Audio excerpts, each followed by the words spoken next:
Good morning, ma'am. Good morning, all. Good morning, ma'am. Good morning, ma'am. Good morning, ma'am. Good morning, ma'am.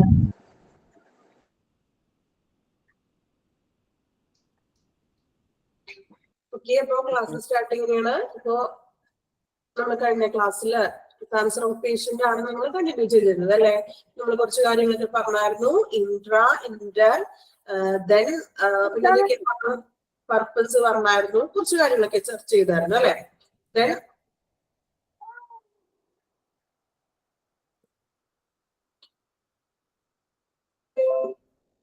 Types of transfer പറഞ്ഞു അല്ലെങ്കിൽ important ആണെന്ന് പറഞ്ഞു. Internal ട്രാൻസ്ഫറും external ട്രാൻസ്ഫറും ഓർമ്മയുണ്ടോ?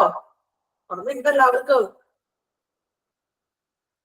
Okay ആണോ? ഞാൻ ചോദിക്കുന്ന respond ഒക്കെ ഒന്ന് ചെയ്യണേ. എല്ലാവരും എന്ത് പറ്റി? ഇംഗ്ലീഷ് ക്ലാസ് ഒക്കെ കഴിഞ്ഞ ഉറക്കത്തിലാണോ? ഓക്കെ, റെസ്പോൺസ് ഒക്കെ ചെയ്യണം കേട്ടോ. ലാസ്റ്റ് കഴിഞ്ഞ നമുക്ക് ഡിസ്കഷനും കാര്യങ്ങളും ചെയ്യാം. ഓക്കെ, നമ്മള് ഇന്റേണൽ ട്രാൻസ്ഫർ പറഞ്ഞു, എക്സ്റ്റേണൽ ട്രാൻസ്ഫർ പറഞ്ഞു. നമ്മൾ പറഞ്ഞു ഇന്റേണൽ എന്ന് പറഞ്ഞിട്ടുണ്ടെങ്കിൽ ഒരു ജനറൽ വാർഡിൽ നിന്നും ഐസിയുലേക്ക് ഷിഫ്റ്റ് ചെയ്ത് അല്ലെ, ഒരു ഹോസ്പിറ്റലിൽ നിന്നും ആ ഒരു ഹോസ്പിറ്റലിന്റെ ഉള്ളിൽ തന്നെ വരുന്നതാണ്. എക്സ്റ്റേണൽ വരുന്നത് പറഞ്ഞത് നമ്മൾ ഒരു ഹോസ്പിറ്റലിൽ നിന്നും മറ്റൊരു ഹോസ്പിറ്റലിലേക്ക് ഷിഫ്റ്റ് ചെയ്യുന്നതാണ് എക്സ്റ്റേണൽ എന്ന് പറയുന്നത്. ഞാൻ പറയുന്നത് ക്ലിയർ ആണോ? കുഴപ്പമില്ലാണോ? ക്ലിയർ ആണോ എല്ലാവർക്കും? ഓക്കെ, ഓൾമോസ്റ്റ് എല്ലാവർക്കും അത്യാവശ്യം ക്ലിയർ അല്ലേ? ഓക്കെ, ത്രോട്ട് പ്രോബ്ലം ഉണ്ട്, ചെറുതായിട്ടൊരു ബുദ്ധിമുട്ടുണ്ട്. സോ കുഴപ്പമില്ല, അഡ്ജസ്റ്റ് ചെയ്ത് എടുക്കണമെന്നുള്ളൂ. അങ്ങനെ ഒട്ടും പറ്റുന്നില്ല എന്നുണ്ടെങ്കിൽ ഒന്ന് പറയാട്ടോ, ക്ലിയർ അല്ലാന്നുണ്ടെങ്കിൽ. ഓക്കെ ഓക്കെ, ഇപ്പൊ നമ്മള് ഇത് നമ്മൾ പറഞ്ഞത് ട്രാൻസ്ഫറിനെ സംബന്ധിച്ചിട്ടുള്ള കുറച്ച് കാര്യങ്ങൾ പറഞ്ഞായിരുന്നു. എക്യുപ്മെന്റ്സ് നോക്കി, then extended facility, pre transfer stabilisation, A, B, C, D, airway, breathing, circulation and disability. ഇതുവരെയാണ് നമ്മൾ കഴിഞ്ഞ ക്ലാസ്സിൽ പറഞ്ഞു നിർത്തിയത് അല്ലേ? ആണോ? ഓക്കെ, ക്ലാസ് കഴിഞ്ഞ ക്ലാസ്സിൽ അറിയാൻ പറ്റും അല്ലെ. ദെൻ നമ്മൾ ഇത് നോക്കുന്നത് എയർവേയിൽ വരുന്നത് ഏതൊക്കെ തരത്തിലുള്ള പേഷ്യൻസ് ആണ് ഉൾപ്പെടുന്നത്. Then breathing, then circulation and disability or neurological status. ഇവിടെ ഞാൻ ബുദ്ധിമുട്ടാണെന്നല്ല പറയുന്നത്, കുറച്ച് മെഡിക്കൽ ടേമുകളും കാര്യങ്ങളുമാണ് ഇന്നത്തെ ഒരു ക്ലാസ്സിൽ വരുന്നുണ്ട്. പക്ഷെ കുഴപ്പമില്ല, നിങ്ങൾക്ക് മാക്സിമം മനസ്സിലാകുന്ന രീതിയിൽ ഈസി ആയിട്ട് പറഞ്ഞു തരാം. ഓക്കെ, ടെൻഷൻ ഒന്നും ആവണ്ട കേട്ടോ, കുഴപ്പമൊന്നുമില്ല, നമുക്ക് പഠിച്ചെടുക്കാം. ഓക്കെ, അപ്പൊ എയർവേ ആണ് നമ്മൾ ഫസ്റ്റ് നോക്കുന്നത് കേട്ടോ. അപ്പൊ എയർവേ വായിക്കാം. എയർവേയിൽ എന്തൊക്കെയാണ് അല്ലെങ്കിൽ ഏത് ടൈപ്പുള്ള പേഷ്യൻസ് ഒക്കെയാണ് അതിൽ ഉൾപ്പെടുന്നതെന്നാണ് പറയുന്നത് കേട്ടോ. നോക്കാം. The patient with the possibility of airway compromise in the course of transfer should be electively intubated with the endotracheal tube. ETT underline ചെയ്തോളൂ കേട്ടോ. നിങ്ങൾ വായിക്കുമ്പോൾ കയ്യിൽ കോപ്പി ഉണ്ടെങ്കിൽ എന്ത് ചെയ്യാം, ഒന്ന് അണ്ടർലൈൻ ചെയ്തിട്ടോളൂ. ETT endotracheal tube. എന്താണ് endotracheal tube എന്നൊക്കെ വിശദീകരിക്കാം കേട്ടോ. Endotracheal tube with a cup which should be fixed properly after verifying its exact position. Some patients need a properly placed nasogastric tube in order to prevent aspiration of gastric contents during transfer. The cervical spine stabilization may be needed in some trauma patients. ഇത് കൂടുതലും trauma patients ഓർമ്മയുണ്ടോ? എന്താ trauma patients എന്ന് പറഞ്ഞാല്? Trauma patients ഓർമ്മയുണ്ടോ? അറിയാവുന്നവരൊന്നും പെട്ടെന്നൊന്നും comment ചെയ്ത്. Trauma patients വലിയ വീഴ്ചകളോ മറ്റാഘാതങ്ങളോ സംഭവിക്കുന്ന പേഷ്യൻസ് അല്ലെ. അപ്പൊ അങ്ങനെയുള്ളവർക്കാണ് കൂടുതലും ഈ എയർവേയിൽ ഉൾപ്പെടുന്നത്. അതായത് എൻഡോട്രയാക്കിൾ ട്യൂബ്. എന്താണ് എൻഡോട്രയാക്കിൾ ട്യൂബ്? കേട്ടിട്ടുണ്ടോ? എൻഡോട്രയാക്കിൾ ട്യൂബ്. ഓക്കെ, അത് കേട്ടിട്ടില്ല. ഓക്കെ,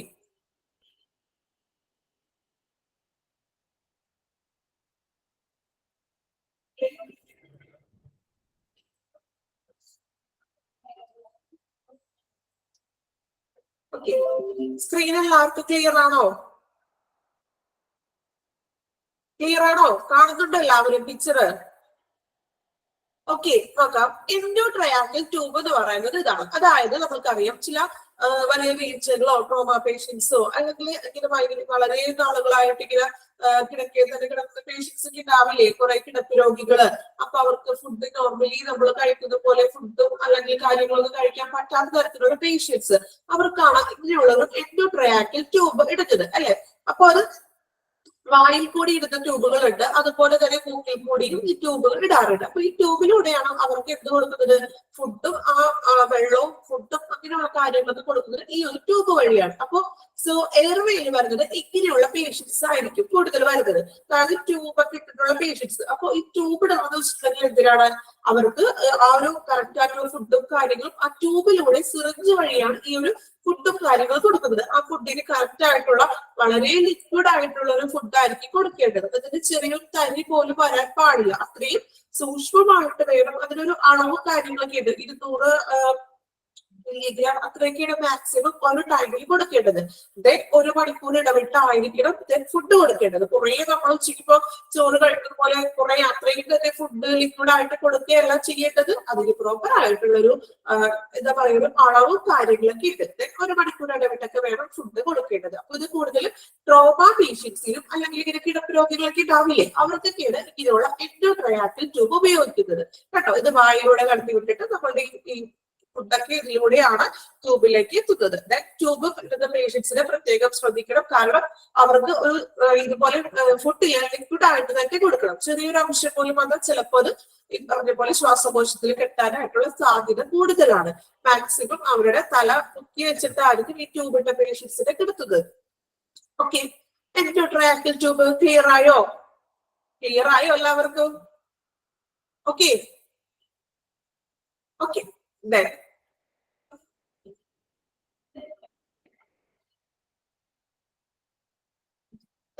നാസോ ഗ്യാസ്ട്രിക് ട്യൂബ് അല്ലെ, നമ്മൾ അതിനകത്ത് തന്നെ കണ്ടു നാസോ ഗ്യാസ്ട്രിക് ട്യൂബ് എന്നാണ്.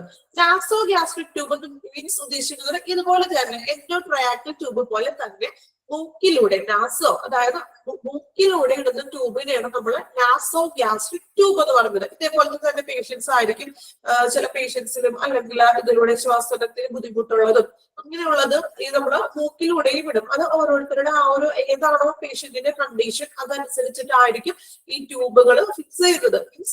നാസോ ഗ്യാസ്ട്രിക് ട്യൂബ് എന്ന് പറഞ്ഞിട്ടുണ്ടെങ്കിൽ മൂക്കിലൂടെ വരുന്ന ട്യൂബാണ് നാസോ ഗ്യാസ്ട്രിക് ട്യൂബ് എന്ന് ഉദ്ദേശിക്കുന്നത്. എൻഡോട്രയാക്കിൾ ട്യൂബ് തന്നെയാണ്, അത് വായിലൂടെ വരുന്നതാണ് എൻഡോട്രയാക്കിൾ. നാസോ എന്ന് പറയുമ്പോൾ നമുക്കറിയാലോ, നാസോ നമ്മള് മൂക്കിലൊഴിക്കുന്ന ഡ്രോപ്സ് എന്നൊക്കെ പറയില്ലേ, ബേസൽ ഡ്രോപ്സ് എന്നൊക്കെ പറയില്ലേ. സോ നാസോ ഗ്യാസ്ട്രിക് ട്യൂബ് എന്ന് പറയുന്നത് ഇതുപോലെ തന്നെ മൂക്കിലൂടെ വരുന്നതാണ്. നമ്മൾ ഫീഡിങ് സിറിഞ്ചിലൂടെയാണ് കേട്ടോ. വാട്ടറും അങ്ങനെയുള്ള കാര്യങ്ങളെല്ലാം ഇത് ചെയ്യുന്നത് ഈ ഒരു ട്യൂബിലൂടെ, ഈ സിറിഞ്ചിലൂടെയാണ് നമ്മൾ എന്ത് ചെയ്യുന്നത്, ഫുഡും വാട്ടറും എല്ലാം എന്ത് ചെയ്യുന്നത് ആളിലേക്ക് എത്തിക്കുന്നത്. ഓക്കെ, ഇപ്പൊ നാസോ ഗ്യാസ്ട്രിക് ട്യൂബ് എൻഡോട്രയാക്കിൾ ട്യൂബും ഓക്കെ ആണോ?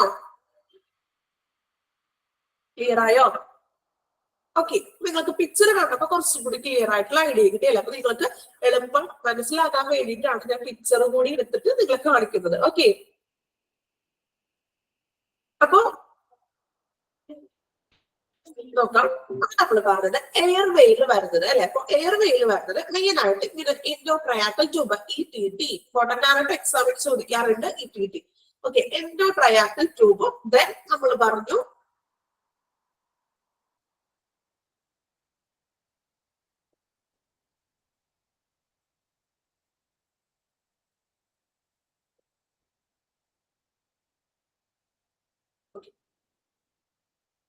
നോക്കാം.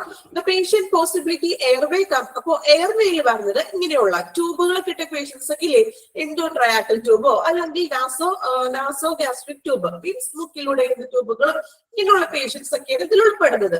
Some patient need properly placed nasogastric tube. ഇപ്പൊ നമ്മൾ കണ്ടില്ലേ പിക്ചറില് nasogastric tube. So prevent aspiration of gastric contents during transfer.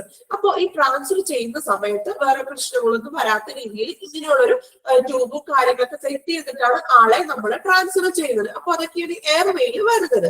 Okay, എയർവേയിൽ വരുന്നത് അത്രയ്ക്ക് നിങ്ങൾ കാര്യം മനസ്സിലാക്കുക. അതിൽ മെയിൻ ആയിട്ട് വരുന്നത് എൻഡോട്രയാക്കിൾ ട്യൂബും നാസോ ഗ്യാസ്ട്രിക് ട്യൂബാണ്.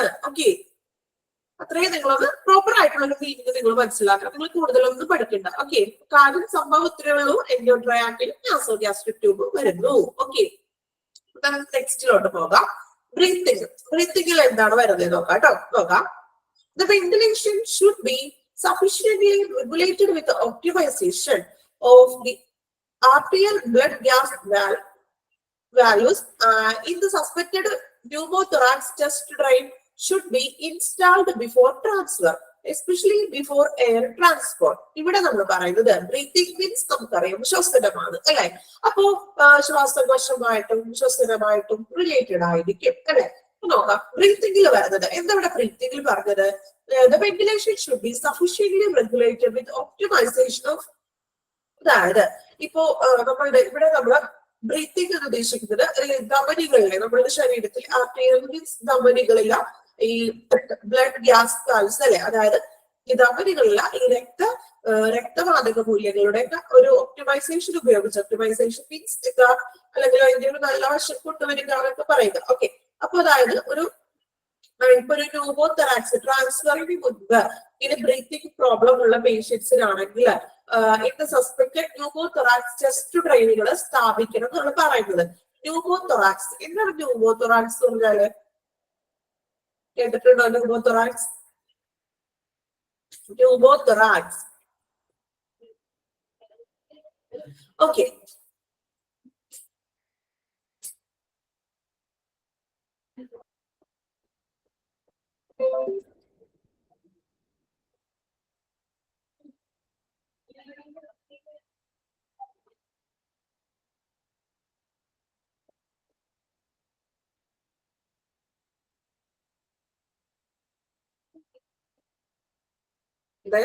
നിങ്ങൾക്ക് പിക്ചറിന്റെ ലാസ്റ്റ്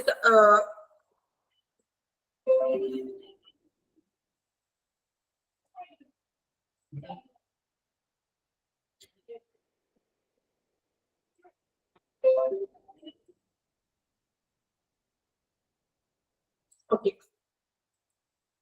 ന്യൂമോതൊറാക്സ് മീൻസ് അതായത് ന്യൂമോതൊറാക്സ് പറയുന്നത് കുഴപ്പമില്ല, പേടിക്കുന്ന നിങ്ങൾ എളുപ്പമാണ് നോക്കാം. അപ്പൊ ബ്രീത്തിങ്ങിൽ പറയുന്നത് മെയിൻ ആയിട്ടും അതായത് ശ്വസന പ്രവർത്തനങ്ങളുടെ ബുദ്ധിമുട്ടുള്ളവര് അങ്ങനെയുള്ള പേഷ്യൻസിനെയാണ് നമ്മള് ബ്രീത്തിങ് എന്ന് വെച്ചാൽ നമുക്കറിയാലോ ശ്വസനങ്ങൾ ഒരു മീനിങ് ആണ് അല്ലെ. സോ ഇങ്ങനെ ശ്വസിക്കാനായിട്ട് ബുദ്ധിമുട്ടുള്ളവർക്കൊക്കെ ഈ ഒരു ന്യൂമോതൊറാക്സ് ചെസ്റ്റ് ഡ്രെയിൻ പറഞ്ഞൊരു അതൊരു എന്താ പറയുക ഒരു ഇൻസ്ട്രുമെന്റ് ആണ്. അത് നമ്മളുടെ ഹൃദയത്തിൽ നമ്മളുടെ ശ്വാസകോശത്തിനുള്ളിൽ സ്ഥാപിക്കുന്ന ഒരു ചെറിയൊരു ഇൻസ്ട്രുമെന്റ് ആണ് ഈ ന്യൂമോതൊറാക്സ് എന്ന് പറയുന്നത്. പിക്ചറിനെ കാണിച്ചു തരാം. ഇത് ടെക്നിക്കൽ ഇഷ്യൂ വന്നിട്ടുണ്ട്. ക്ലാസ് കഴിയുമ്പോഴേക്കും എന്തായാലും ഒരു പിക്ചർ കാണിച്ചു തരാം കേട്ടോ. ഓക്കെ, അപ്പോ നമ്മൾ പറഞ്ഞു ന്യൂമോതൊറാക്സ് എന്ന് പറഞ്ഞിട്ടുള്ള ഒരു ചെസ്റ്റ് ഡ്രെയിൻ ആണ്. അതായത് നമ്മുടെ ശ്വാസകോശത്തിനും നെഞ്ചിനും ഇടയ്ക്ക് അങ്ങനെ ഒരു ഭിത്തിയില് അല്ലെങ്കിൽ എന്തെങ്കിലും വായുവോ അല്ലെങ്കിൽ എന്തെങ്കിലും മറ്റ് ശ്വസനം അനാവശ്യമായിട്ടുള്ള പദാർത്ഥങ്ങളൊക്കെ ഉണ്ടാവും. ഇപ്പൊ കൂടുതൽ വായു അല്ലെങ്കിൽ വെള്ളം കയറുന്ന അവസ്ഥ, ലങ്സിലൊക്കെ വെള്ളം കയറി എന്നൊക്കെ പറയില്ലേ. സോ നമ്മുടെ ശ്വാസകോശത്തിന് ഉള്ളില് എന്തെങ്കിലും അനാവശ്യമായ ഫ്ലൂയിഡ്സോ അല്ലെങ്കിൽ ഈ പറഞ്ഞ പോലെ വായു എയർ നിറയുകയോ അങ്ങനെയൊക്കെ ചെയ്യുമ്പോൾ അതിനെല്ലാം നീക്കം ചെയ്യുന്നതിന് വേണ്ടി സ്ഥാപിക്കുന്ന ഒരു ചെറിയൊരു ഉപകരണമാണ് ഈ ന്യൂമോതൊറാക്സ് ചെസ്റ്റ് ഡ്രെയിൻ എന്ന് പറയുന്നത്. അപ്പൊ അങ്ങനെയുള്ള പേഷ്യൻസിന് അത് കൂടുതലും ബിഫോർ എയർ ട്രാൻസ്പോർട്ട് ഒക്കെ ചെയ്യില്ലേ, അങ്ങനെയുള്ള ഒരു എയർ ട്രാൻസ്പോർട്ടിൽ അത്ര പെട്ടെന്ന് തന്നെ ട്രീറ്റ്മെന്റ് നൽകണം എന്നുള്ളൊരു നിലയിലുള്ള പേഷ്യൻസിനാണ് ഇങ്ങനെയുള്ള ന്യൂമോതൊറാക്സ് ഒക്കെ ഉപയോഗിക്കുന്നത്. അതായത് ഹൃദയത്തിനുള്ളില് ശ്വാസകോശ ഭിത്തികൾക്കിടയില് വായു നിറയുകയോ അല്ലെങ്കിൽ മറ്റെന്തെങ്കിലും ഫ്ലൂയിഡ് പോലെ നിറയുകയോ ചെയ്യുമ്പോൾ ശ്വാസം തടസ്സം നേരിടും അല്ലെ. അപ്പൊ അതിന് തടയാൻ വേണ്ടിയിട്ടാണ് ഈ ചെസ്റ്റ് ഡ്രെയിനുകൾ സ്ഥാപിക്കുന്നത്. ഒരു ചെറിയൊരു ഉപകരണം പോലെയാണ് അത്. ഈ ഭിത്തിക്കുള്ളിൽ ചെറിയൊരു ഇത് നമ്മൾ സ്ഥാപിക്കും. സോ അതിലൂടെ അവർക്ക് എന്ത് ചെയ്യാൻ പറ്റും, ശ്വസിക്കാനും മറ്റു ബുദ്ധിമുട്ടുകളൊക്കെ മാറാനായിട്ട് സാധിക്കും. ഇതാണ് ന്യൂമോതൊറാക്സ് ഉദ്ദേശിക്കുന്നത്. പിക്ചർ കാണിച്ചു തരാം. പിക്ചർ ടെക്നിക്കലാണ് വന്നിട്ടുണ്ട്. ഞാൻ ക്ലാസ് കഴിയുന്നതിന് മുൻപ് എന്തായാലും നിങ്ങൾക്ക് സ്ക്രീനിൽ കാണിക്കാം. ഓക്കെ, അപ്പൊ ന്യൂമോതൊറാക്സ് എന്ന് പറയുന്നത് അത്രയേ ഉള്ളൂ. ശ്വസന പ്രക്രിയയെ സഹായിക്കാനായിട്ട് നമ്മൾ ഉപയോഗിക്കുന്ന ഒരു ചെറിയൊരു ഉപകരണമാണ് ചെസ്റ്റ് ഡ്രെയിനുകൾ. ഓക്കെ, അത് എയർ ട്രാൻസ്പോർട്ടിലാണ് കൂടുതലായിട്ട് ഉപയോഗിക്കുന്നത്. ഓക്കെ ആണോ? കുഴപ്പമില്ലല്ലോ. ഇച്ചിരി ബുദ്ധിമുട്ട് വേറൊന്നുമില്ല, കുറച്ച് മെഡിക്കൽ ടേം ആണ്. ഓക്കെ, നിങ്ങൾ കാര്യങ്ങളൊക്കെ മനസ്സിലാക്കി വെച്ചാൽ മതി കേട്ടോ. മെഡിക്കൽ ടേമുകൾ ഒന്ന് നോട്ട് ചെയ്ത് വെക്കാം. ഓക്കെ, വലിയ ബുദ്ധിമുട്ടാണെന്ന് വിചാരിച്ച് നമ്മൾ പഠിക്കരുത്. ഓക്കെ, അപ്പോ ബ്രീത്തിങ് പറഞ്ഞു. ബ്രീത്തിങ്ങിൽ വരുന്നത് ഞാൻ പറഞ്ഞു, അതായത് ബ്രീത്തിങ് പറയുന്നത് അറിയാലോ, ശ്വസനത്തിൽ വരുന്ന ബുദ്ധിമുട്ടുകളും കാര്യങ്ങളാണ് ഒരു ബ്രീത്തിങ്ങിൽ വരുന്നത്. സോ അതായത് ബ്രീത്തിങ്ങിന്റെ പ്രശ്നം ഇപ്പൊ ശ്വാസകോശ ഭിത്തികൾക്കിടയിൽ, ഈ ശ്വാസകോശത്തിന്റെയും അല്ലെങ്കിൽ നമ്മളുടെ നെഞ്ചിന്റെയും ഭിത്തിക്കിടയിൽ അനാവശ്യമായിട്ടുള്ള പദാർത്ഥങ്ങളോ അല്ലെങ്കിൽ കൂടുതലായിട്ട് എയർ തടയുകയോ അങ്ങനെയൊക്കെ ചെയ്യുമ്പോൾ ആൾക്ക് ശ്വസിക്കാനായിട്ടുള്ള ബുദ്ധിമുട്ടുകൾ ചാൻസ് കൂടുതലാണ്. സോ സ്വന്തമായിട്ട് ചിലപ്പോൾ ശ്വാസം എടുക്കാനൊന്നും പറ്റില്ല. അങ്ങനെ വരുന്ന സിറ്റുവേഷനിലാണ് നമ്മളുടെ ശ്വാസകോശത്തിനുള്ളിൽ എന്ന് പറഞ്ഞ ചെറിയൊരു ഉപകരണമാണ്. അത് എന്ത് ചെയ്യും? അത് സ്ഥാപിക്കും. അത് സ്ഥാപിക്കുന്നത് മൂലം ആൾക്ക് പെട്ടെന്ന് തന്നെ ബ്രീത്തിങ് ചെയ്യാനും ബുദ്ധിമുട്ടുകളൊക്കെ മാറാൻ സാധിക്കും. അപ്പോൾ ഇത് കൂടുതലായിട്ടും ട്രാൻസ്പോർട്ട് ചെയ്യുന്ന പേഷ്യൻസിന് ഈ ഒരു സംഭവം പഠിപ്പിച്ചിട്ടുണ്ടാവും, ഈ ഒരു ചെറിയൊരു കുഞ്ഞു ഉപകരണം. സോ അത് കൂടുതലായിട്ടും എയർ ട്രാൻസ്പോർട്ട് ചെയ്യുന്ന പേഷ്യൻസിനൊക്കെയാണ് ഉപയോഗിക്കുന്നത് എന്നാണ് പറയുന്നത്. അത്രയും ക്രിട്ടിക്കൽ ആയിട്ട് എയർ ട്രാൻസ്പോർട്ട് എന്ന് പറയുന്നത് നിങ്ങൾക്ക് അറിയാലോ, ഇപ്പോ ഭയങ്കര അത്ര പ്രോപ്പർ ടൈമിൽ പെട്ടെന്ന് തന്നെ എത്തണം എന്നുള്ളൊരു സിറ്റുവേഷനാണ് എയർ ട്രാൻസ്പോർട്ട് നമ്മൾ യൂസ് ചെയ്യുന്നത്. സോ ആ സിറ്റുവേഷനിലൊക്കെയാണ് ഇതുപോലുള്ള ചെസ്റ്റ് ട്രെയിനുകളൊക്കെ സ്ഥാപിക്കുന്നത്. ക്ലിയർ ആയോ? ഓക്കെ, നെക്സ്റ്റ് നോക്കാം. സർക്കുലേഷൻ വായിക്കാം. The patient should have at least 2 wide bore intravenous working cannulas in place before shifting. External hemorrhage, if any, should be regulated, controlled, and any shock should be treated with intravenous fluids and or vasopressors. The availability of cross-matched blood may be needed in the course of the transport. എന്തെങ്കിലും മനസ്സിലായോ? കുറെ words ഒക്കെ വന്നിട്ടുണ്ടല്ലേ, നമ്മളൊക്കെ കടിച്ചപ്പെട്ട കുറെ വാക്കുകളൊക്കെ ഉണ്ട്, കുഴപ്പമില്ല, മനസ്സിലാക്കിയെടുക്കാവുന്നതുള്ളൂ കേട്ടോ. നോക്കാം. സർക്കുലേഷനിൽ പറയുന്നത് അതായത് രക്തചംക്രമണ വ്യവസ്ഥ, ചംക്രമണം എന്നൊക്കെ പറയില്ലേ അത്. ഇനി അവിടെ പറയുന്നത് നോക്കാം. The patient should have at least 2 wide bore intravenous working cannulas. ക്യാനുലാസ് എന്താണ് അതറിയില്ല നിങ്ങൾക്ക്? ക്യാനുലാസ് എന്താ? ക്യാനുലാസ് ആർക്കെങ്കിലും അറിയാമോ? അറിയാവുന്ന നടക്കുന്നത് കമന്റ് ചെയ്യണ്ടേ. ക്യാനുലാസ് അറിയില്ല? നമ്മള് ഹോസ്പിറ്റലിൽ കിടക്കുമ്പോഴേ നമ്മൾ ട്രിപ്പൊക്കെ കിടക്കില്ലേ, അപ്പൊ കയ്യിലൊരു നമ്മളുടെ ഡ്രിപ്പ് എടുപ്പ ആ ഒരു എന്താ പറയാ ഗ്ലൂക്കോസിനായിട്ടൊക്കെ ട്രിപ്പ് എടുപ്പം ചെറിയൊരു ക്യാനുല പോലത്തെ സംഭവം നമ്മളുടെ ഈ ഒരു ഇവിടെ ഒരു സിറിഞ്ചൊക്കെ തറച്ച് കയറ്റിക്കൊണ്ട് ഒരു ട്യൂബിൽ കൂടി എല്ലാം പിടിച്ചിരിക്കുന്ന വരുന്നത്. ആ ഒരു ട്യൂബില്ലേ, ഒരു വൈറ്റ് കളറിലെ ട്യൂബ്, ഇതിനെയാണ് ക്യാനുല എന്ന് പറയുന്നത്. നമ്മുടെ കയ്യിലാ കയറ്റുന്ന ആ ഒരു സംഭവത്തിലൂടെയാണല്ലോ മെഡിസിൻസ് നമ്മളുടെ ശരീരത്തിലേക്ക് ഉള്ളിലേക്ക് പോകുന്നത്. ഇതിനെയാണ് നമ്മൾ എന്ത് പറയുന്നത്? ക്യാനുല. സോ അപ്പൊ ഇവിടെ പറയുന്നത് the patient should have at least 2 wide bore intravenous working cannulas in place before shifting. Shift ചെയ്ത സമയത്ത് അറ്റ്ലീസ്റ്റ് 2 കാനുലാസ് എങ്കിലും പേഷ്യൻസിന് ഉണ്ടായിരിക്കണം. അതായത് അത്ര ക്രിട്ടിക്കൽ ആയിട്ടുള്ള സിറ്റുവേഷൻസിൽ ഇതൊക്കെ അറിയില്ല. ഇപ്പൊ നമ്മൾ എങ്ങനെയാണോ ഹോസ്പിറ്റലിൽ കിടക്കുന്ന ക്യാനുലപ്പാടി അങ്ങനെ തന്നെ ആയിരിക്കും പേഷ്യൻസിനെ കൊണ്ടുപോകുന്നത്. ഷിഫ്റ്റ് ചെയ്യുമ്പോൾ കാനുലാസ് വേണം. ഇത് നോക്കാം. External haemorrhage. എന്താണ് എക്സ്റ്റേണൽ ഹെമറേജ്? ഹെമറേജ് മീൻസ് എന്താണ്? ഹെമറേജ് നമ്മൾ ടേം കേട്ടിട്ടില്ല? ചെറിയ ക്ലാസ്സിലൊക്കെ പഠിച്ചിട്ടില്ലേ നിങ്ങള്? ബയോളജി ഒക്കെ പഠിക്കുമ്പോ ഹെമറേജ് രക്തസ്രാവം അല്ലെ? ബ്ലീഡിങ്, രക്തസ്രാവം, ബാഹ്യ രക്തസ്രാവം. നല്ല അടിപൊളിയായിട്ട് പക്ക മലയാളത്തില് അബദ്ധമൊക്കെ ഇട്ടിട്ടുണ്ട് കേട്ടോ. രക്തസ്രാവം അല്ലെ? അപ്പൊ അമിതമായിട്ടുള്ള അല്ലെങ്കിൽ ബാഹ്യ രക്തസ്രാവം, അതായത് പോകുന്ന വഴിക്ക് എന്തെങ്കിലും ഈ പറഞ്ഞ പോലെ രക്തസ്രാവം ഏതെങ്കിലും ആഘാതങ്ങളൊക്കെ നിയന്ത്രിക്കാനോ അല്ലെങ്കിൽ വല്ല ഷോക്കുകളൊക്കെ നിയന്ത്രിക്കാൻ വേണ്ടിയിട്ടാണ് നമ്മൾ ഓൾറെഡി ഇൻട്രാവീനസ് കാനുലാസ് സെറ്റ് ചെയ്തുകൊണ്ട് തന്നെ പേഷ്യന്റിനെ കൊണ്ടുപോകുന്നത്. എന്തെങ്കിലും ഇപ്പൊ ഞാൻ പറഞ്ഞില്ലേ, ഓടുന്ന വെയില് എന്തെങ്കിലും ബുദ്ധിമുട്ടുകളോ മറ്റൊക്കെ വന്നിട്ടുണ്ടെങ്കിൽ അതിനൊക്കെ തടയാൻ വേണ്ടിയിട്ടാണ് ഓൾറെഡി വർക്കിംഗ് കാനുലാസ് ആയിട്ട് പോകുന്നത് പേഷ്യന്റിനെ കൊണ്ട്. ഇനി എന്താ പറയുന്നത് നോക്കാം. The availability of cross-matched blood may be needed in the course of the transport. ഇനി ക്രോസ്-മാച്ച്ഡ് ബ്ലഡ്, ആളുടെ ബ്ലഡിനോട് ഇപ്പൊ ബ്ലഡ് വേണ്ടി വരുന്ന പേഷ്യൻസ് ഒക്കെ ഇല്ലേ? സോ ആ ക്രോസ്-മാച്ച്ഡ് ആയിട്ടുള്ള രക്തസ്രാവം വരികയാണെങ്കിൽ ഇതുപോലെ ബ്ലഡിന്റെ ആവശ്യം വരും. സോ അപ്പോ അതിന് ആ പേഷ്യന്റിന് അനുയോജ്യമായിട്ടുള്ള ക്രോസ് മാച്ചിന്റെ ബ്ലഡും അവിടെ നമ്മൾ ഈ ഷിഫ്റ്റ് ചെയ്യുന്ന ടൈമില് കയ്യില് വേണം. കാരണം എപ്പോഴാണ് ചിലപ്പോൾ രക്തസ്രാവം വരുന്നത് പറയാൻ പറ്റില്ല. സോ അങ്ങനെ രക്തസ്രാവം വരികയാണെങ്കിൽ എന്താണ് നമുക്ക് അറിയാം, നമ്മുടെ ശരീരത്തിൽ നിന്ന് ഒത്തിരി രക്തം നഷ്ടപ്പെട്ടു പോകും. സോ അതിനോട് മാച്ച് ആയിട്ടുള്ള ക്രോസ് മാച്ച് രക്തമൊക്കെ അവൈലബിൾ, അതൊക്കെ സ്റ്റോർ ആയിരിക്കണം പോകുന്ന ആ ഒരു ട്രാൻസ്ഫർ ടൈമില് ആ പോകുന്ന വാഹനത്തില് ഇതെല്ലാം സ്റ്റോർ ചെയ്തിട്ടുണ്ടാകണം. അതാണ് സർക്കുലേഷനിൽ പറയുന്നത്. ക്ലിയർ ആയോ? ഒന്നുകൂടി പറയാം. സർക്കുലേഷനിൽ പറയുന്നത് നമുക്ക് അറ്റ്ലീസ്റ്റ് 2 ബോർഡ് വർക്കിംഗ് കാനുലാസ് ആവശ്യമാണ് പേഷ്യന്റിന്. കാനുലാസ് മീൻസ് നമ്മൾ കയ്യിൽ ഈ നമ്മളുടെ ഒരു ഞരമ്പിന്റെ ആ ഒരു സംഭവം മരുന്ന് കയറാൻ വേണ്ടി നമ്മൾ ചെയ്യേ ആ ഒരു കാനുലാസ്, 2 വർക്കിംഗ് കാനുലാസ് ആവശ്യമാണ്. പിന്നെ പറയുന്നത് എന്താണ്, ഇപ്പോ എക്സ്ട്രാ ഹെമറേജസോ മറ്റു കാര്യങ്ങളൊക്കെ വരികയാണെങ്കിൽ അതിന് തരണം ചെയ്യാൻ വേണ്ടി ആ ഒരു പേഷ്യന്റിന്റെ ബ്ലഡിനോട് ക്രോസ് മാച്ചഡ് ആയിട്ടുള്ള ബ്ലഡും ഒപ്പം കരുതിയിരിക്കണം. അല്ലെ, നമ്മൾ ഇപ്പോ പോകുന്ന വഴിക്ക് ഇങ്ങനെ ഹെമറേജ് വന്നിട്ടുണ്ടെങ്കിലേ പിന്നെ അവിടെ നിർത്തി വേറെ നമുക്ക് ബ്ലഡ് അന്വേഷിക്കാൻ പറ്റുമോ? സോ അതെല്ലാം പ്രോപ്പർ ആയിട്ട് തന്നെ നമ്മളുടെ കൈവശം വേണം. ഇതാണ് സർക്കുലേഷനിൽ പറയുന്നത്. ക്ലിയർ ആയോ? ഇങ്ങനെ ഞാൻ പറയുന്ന ആ ഭാഗം മാത്രം ഒന്ന് നോക്കിയാൽ മതി. ഓക്കെ, എനിക്ക് നോക്കിയാൽ മതി. അല്ലെങ്കിൽ ഓരോന്നും എടുത്തെടുത്ത് അത് നിങ്ങൾക്കൊക്കെ പഠിക്കാൻ ബുദ്ധിമുട്ടാകും. സംഭവം ഇത്രേ ഉള്ളൂ, അതൊന്ന് മനസ്സിലാക്കി വെക്കാം. ഓക്കെ ആണോ?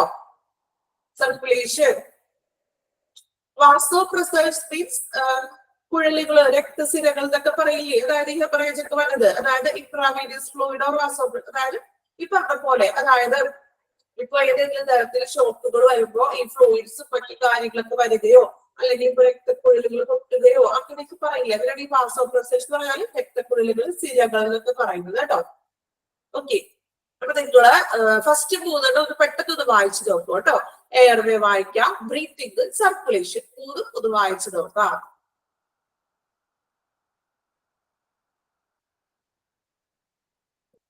എന്നിട്ട് നമുക്ക് നെക്സ്റ്റ് പറയാം. വായിച്ചു നോക്കിക്കോളൂ. ഇച്ചിരി ബുദ്ധിമുട്ടല്ല, നമുക്ക് മറ്റതുപോലെ പെട്ടെന്ന് മനസ്സിലാക്കാനായിട്ടുള്ള ഒരു ബുദ്ധിമുട്ടുണ്ട്. എനിക്കറിയാം, ഒരു പോർഷൻ മീൻസ് മെഡിക്കൽ ടേംസ് കുറച്ച് കൂടുതൽ വരുന്നത്. ഇൻട്രാവീനിയസ് എന്ന് പറഞ്ഞിട്ടുണ്ടെങ്കിൽ 2 നമ്മുടെ വർക്കിംഗ് കാനുലാസില്ലേ, അതിന് തന്നെയാണ് ഇൻട്രാവീനിയസ് ഉദ്ദേശിക്കുന്നത് കേട്ടോ.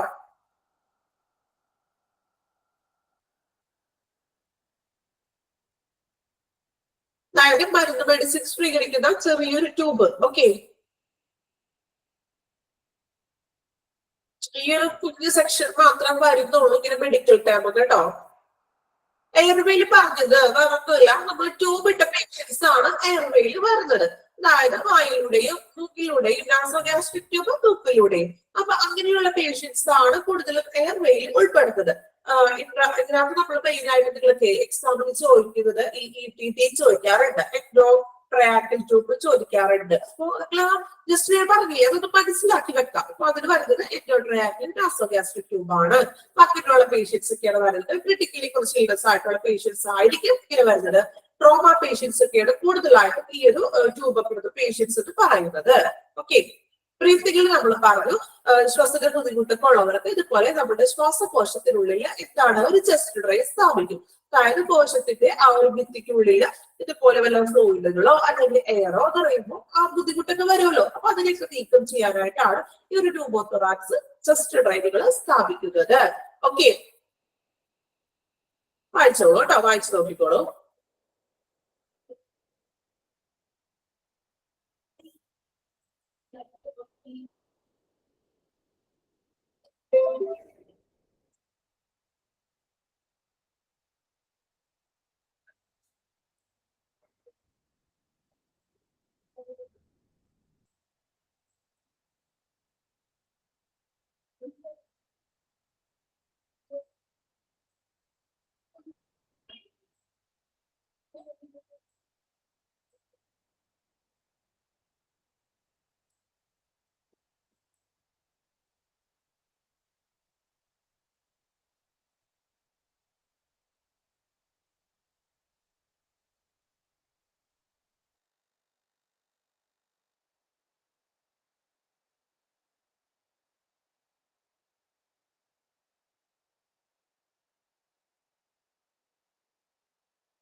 ഓക്കെ, വായിച്ചായിരുന്നു എല്ലാവരും? വായിച്ചോ? ഓക്കെ, ഇനി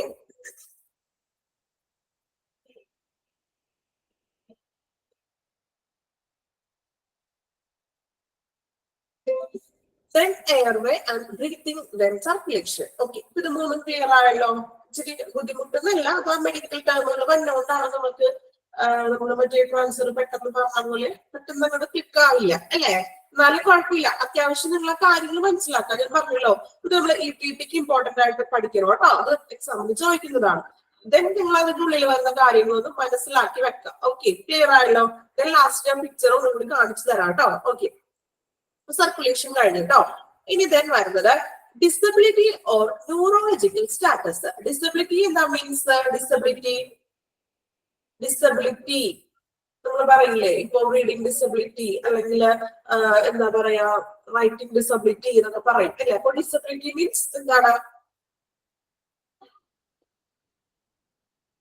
വൈകല്യം. ഓക്കെ, അപ്പൊ നോക്കാം ഇനി എന്താണ് ഡിസബിലിറ്റി ഓർ ന്യൂറോളജിക്കൽ സ്റ്റാറ്റസ് അല്ലെ? ന്യൂറോളജിക്കൽ സ്റ്റാറ്റസ് എങ്ങനെയാണെന്ന് നോക്കാം.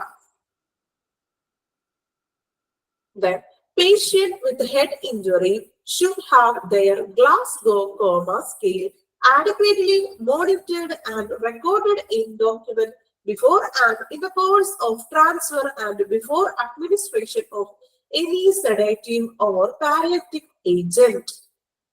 നോക്കാം, ഒന്നും മനസ്സിലായില്ല. സ്ക്രീൻ കാണുന്നുണ്ടോ? ക്ലിയർ ആണോ? കാണുന്നില്ല? ഓക്കെ ഓക്കെ,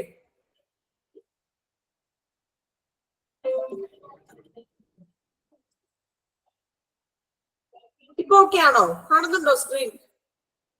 ഓക്കെ, ഇപ്പൊ പെട്ടെന്ന് പറയണേ, സ്ക്രീൻ ഒന്നും കാണുന്നില്ലെങ്കിൽ. ഇപ്പൊ ഓക്കെ അല്ലേ? കാണുന്നുണ്ടല്ലോ?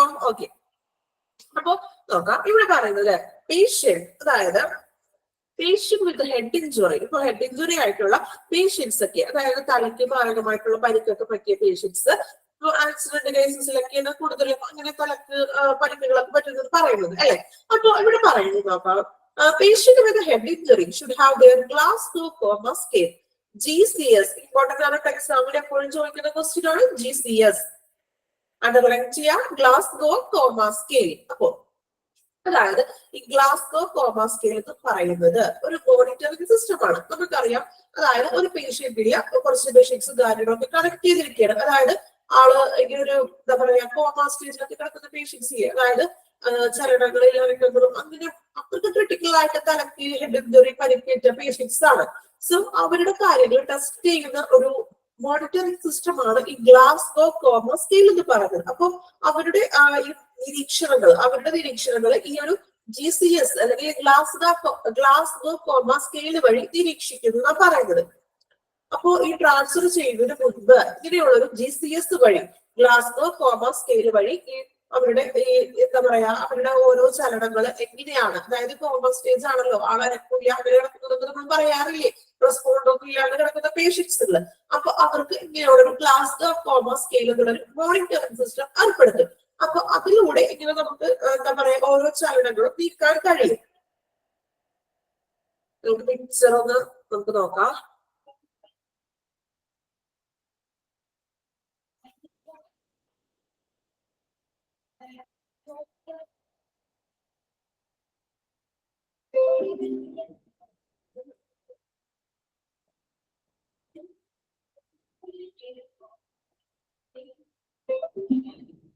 പിക്ചർ കാണുന്നുണ്ടോ എല്ലാവരും? സ്ക്രീൻ ഓക്കെ ആണോ? കാണുന്നുണ്ടോ?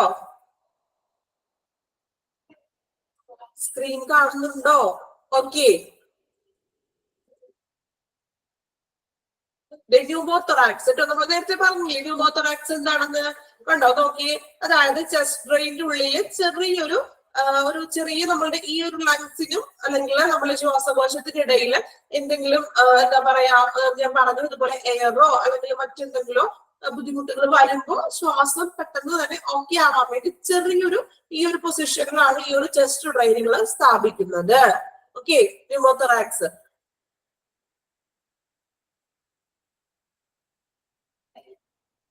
Then Glasgow comma scale. നമ്മൾ പറഞ്ഞില്ലേ Glasgow comma scale. അതായത് കൂടുതലും ഹെഡ് ഇഞ്ചുറിയൊക്കെ വന്ന് വളരെയധികം ഒരു മൂവ്മെന്റും ഇല്ലാത്ത പേഷ്യൻസിനൊക്കെ ഇങ്ങനെയുള്ള ഒരു മോണിറ്ററിംഗ് സിസ്റ്റം ആണ് യൂസ് ചെയ്യുന്നത്. അതായത് നമുക്കൊരു കമ്പ്യൂട്ടറിൽ മോണിറ്ററിംഗിൽ ഇങ്ങനെയുള്ളൊരു ഈ ഒരു ടേബിൾ ആണ് കാണിക്കുന്നത്. അതായത് ആളുടെ ആ പേഷ്യന്റിന്റെ ശരീരത്തിനുള്ളിലേക്ക് ചെറിയ ഇതുപോലുള്ള നമ്മള് സിനിമയിലൊക്കെ കണ്ടിട്ടില്ലേ, അതായത് ഇങ്ങനെ നെഞ്ചത്തൊക്കെ ഇങ്ങനെ ഓരോ സംഭവങ്ങളൊക്കെ കുറെ ഇങ്ങനെ കണക്ട് ചെയ്തൊക്കെ ഇങ്ങനെ വെക്കുന്ന കുറെ ട്യൂബുകളും കാര്യങ്ങളും.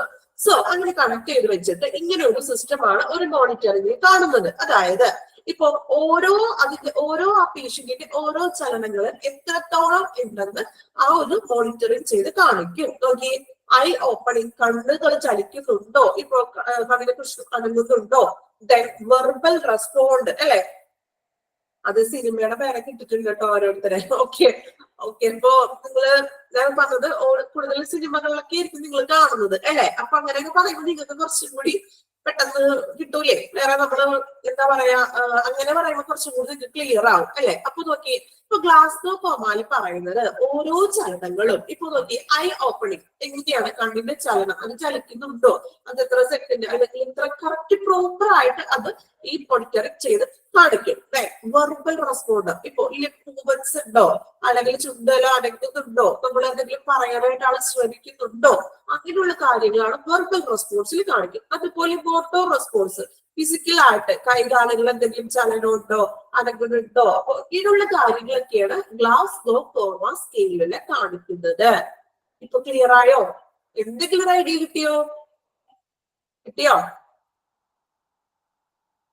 കിട്ടിയില്ലാർക്കും? പിക്ചർ കാണിച്ചിട്ട് മനസ്സിലായോ? ഓക്കെ, നമുക്ക് ആദ്യമായിട്ടുള്ള ഒരു അറിവല്ലേ ഇങ്ങനെ ഒരു സംഭവം ഉണ്ടെന്നൊക്കെ. ഇതിക്ക് മുന്നേ ആർക്കെങ്കിലും അറിയാമായിരുന്നോ ഇങ്ങനെ ഒരു ഗ്ലാസ്ഗോ കോമ സ്കെയിൽ എന്നുള്ളൊരു മോണിറ്ററിംഗ് സിസ്റ്റം ഉണ്ടെന്നുള്ളത്? ഓക്കെ അപ്പൊ നമുക്ക് ആദ്യമായിട്ടുള്ള ഒരു അറിവാണല്ലോ. അപ്പൊ നമുക്ക് ഇനി മറ്റുള്ളവർക്കും ഇങ്ങനെ ഒരു സംഭവം ഉണ്ടെന്നൊക്കെ നിങ്ങൾക്ക് എന്ത് ചെയ്യാം, ഇനി പറഞ്ഞു കൊടുക്കാനൊക്കെ സാധിക്കും അല്ലെ. അപ്പോ ഇത് കൂടുതലും ഹെഡ് ഇഞ്ചുറി ആയിട്ടുള്ള അങ്ങനെ വളരെ കോമ സ്റ്റേജിൽ കിടക്കുന്ന പേഷ്യൻസിനാണ് ഇങ്ങനെയുള്ള ഒരു ഗ്ലാസ്ഗോ കോമ സ്കെയിൽ മോണിറ്ററിംഗ് ചെയ്യുന്നത്. അപ്പോ പറയുന്നത് ട്രാൻസ്ഫർ ചെയ്യുന്നതിന് മുൻപ് ഇങ്ങനെയുള്ള പേഷ്യൻസിന്റെ ഗ്ലാസ്ഗോ കോമ മോണിറ്ററിംഗ് നോക്കും അല്ലെ, അനക്കുണ്ടോ അല്ലെങ്കിൽ റെസ്പോൺസ് ഉണ്ടോ. ചിലപ്പോ ഇങ്ങനെയുള്ള പേഷ്യൻസിന് അതുപോലെയുള്ള ഒരു ആംബുലൻസിലായിരിക്കും ഷിഫ്റ്റ് ചെയ്യുന്നത്. നമ്മൾ പറഞ്ഞില്ലേ ഇപ്പോ വെന്റിലേറ്റർ ആംബുലൻസ് ഒക്കെ ഉണ്ട്. അപ്പൊ ഓൾറെഡി ഈ ഒരു മോണിറ്ററിംഗ് സിസ്റ്റം എല്ലാം തന്നെ ആ ഒരു ആംബുലൻസിൽ അവൈലബിൾ ആയിരിക്കും. ഒരു ഹോസ്പിറ്റലിനുള്ളിലെ വെന്റിലേറ്റർ എങ്ങനെയാണോ, അവിടുത്തെ എക്യുപ്മെന്റ്സ് എന്തൊക്കെയുണ്ടോ, സെയിം ആ ഒരു ഇത് തന്നെ ആയിരിക്കും ഒരു വെന്റിലേറ്റർ ആംബുലൻസിലും അറേഞ്ച് ചെയ്തിരിക്കുന്നത്. സോ ഇങ്ങനെയുള്ള പേഷ്യൻസിനൊക്കെ ഇതുപോലെയുള്ള ഒരു മോണിറ്ററിംഗ് സിസ്റ്റം ആംബുലൻസിൽ ഓൾറെഡി അവൈലബിൾ ആയിരിക്കും. അപ്പൊ ഈ ഗ്ലാസ്ഗോ കോമ സ്കെയിലൊക്കെ നിരീക്ഷിക്കും അല്ലെ. അപ്പൊ ഇതെല്ലാം നിരീക്ഷിച്ചിട്ടാണ് അല്ലെങ്കിൽ ഇതെല്ലാം നിരീക്ഷിച്ചിട്ട് അവർക്ക് അതിന് വേണ്ടിയിട്ടുള്ള കാര്യങ്ങൾ ചെയ്തിട്ടായിരിക്കും ട്രാൻസ്ഫർ ചെയ്യുന്നത്. ഓക്കെ,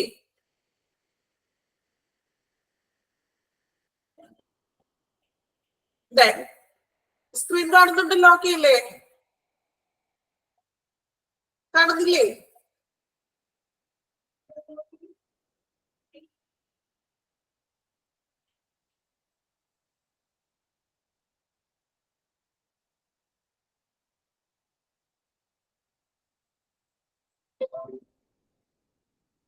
ഓക്കെ,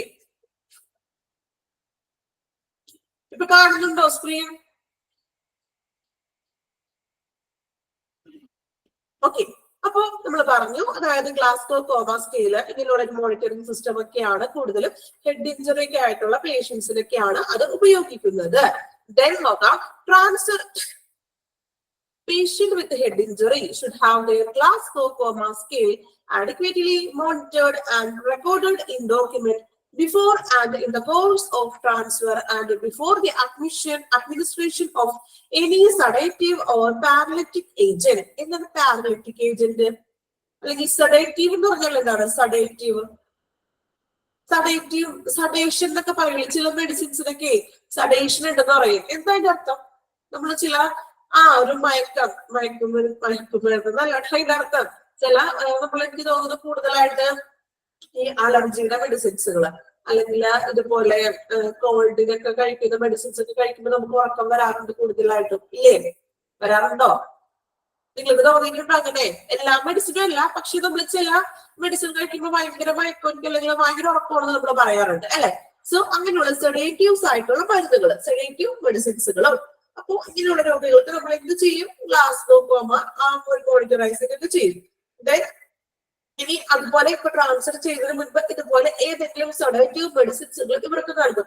കാരണം പോകുന്ന വഴിയിൽ വേറെ ബുദ്ധിമുട്ടുകളോ പ്രോബ്ലംസോ അല്ലെങ്കിൽ ചില പേഷ്യൻസിന് പെയിനൊക്കെ ഉണ്ടാവും. സോ അതിനെല്ലാം പെയിൻ ഒന്നും ഇല്ലാതെ ട്രാൻസ്ഫർ ചെയ്യുമ്പോൾ അത് സ്മൂത്ത് ആയിട്ട് തന്നെ ട്രാൻസ്ഫർ ചെയ്ത് നടക്കണം. അപ്പൊ അതിന് വേണ്ടിയിട്ട് ഇതുപോലെയുള്ള സഡേറ്റീവ് മെഡിസിൻസുകൾ കൊടുക്കും അല്ലെ.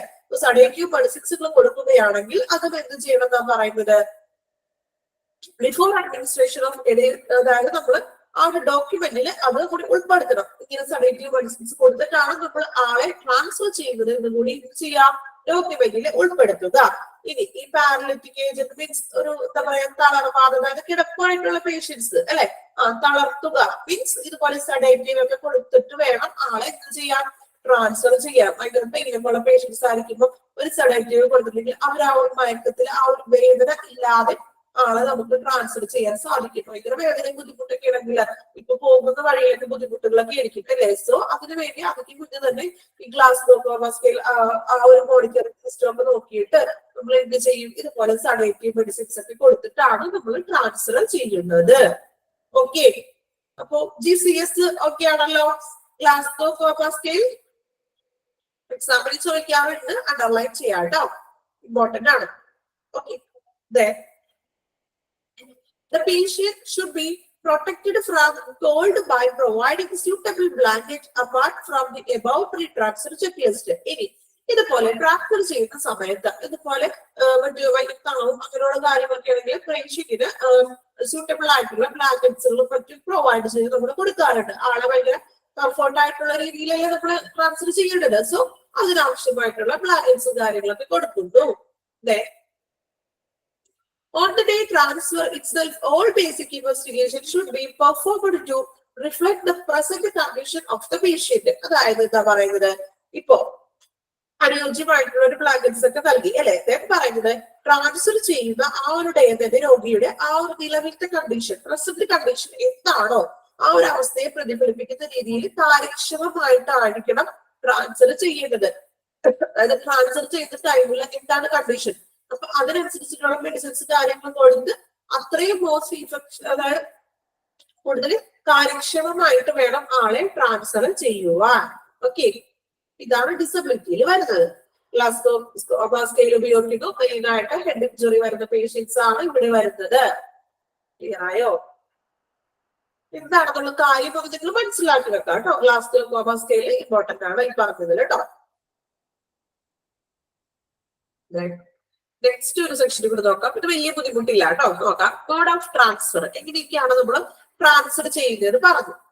The two most commonly employed methods of transfer of patient are ground transport by including ambulance and mobile intensive care units. അല്ലെ, നമുക്കറിയാം ഗ്രൗണ്ട് ട്രാൻസ്പോർട്ടിൽ വരുന്നത് മെയിൻ ആയിട്ട് എന്തൊക്കെയാണ്? ആംബുലൻസ് ഉണ്ട്, മൊബൈൽ ഇന്റൻസീവ് കെയർ യൂണിറ്റ്സ്, അതായത് പോലുള്ള FICU പോലത്തെ അങ്ങനെയുള്ള ICU ആംബുലൻസുകളും കാര്യങ്ങളാണ് റോഡിൽ കൂടി പോകുന്നത് അല്ലെ.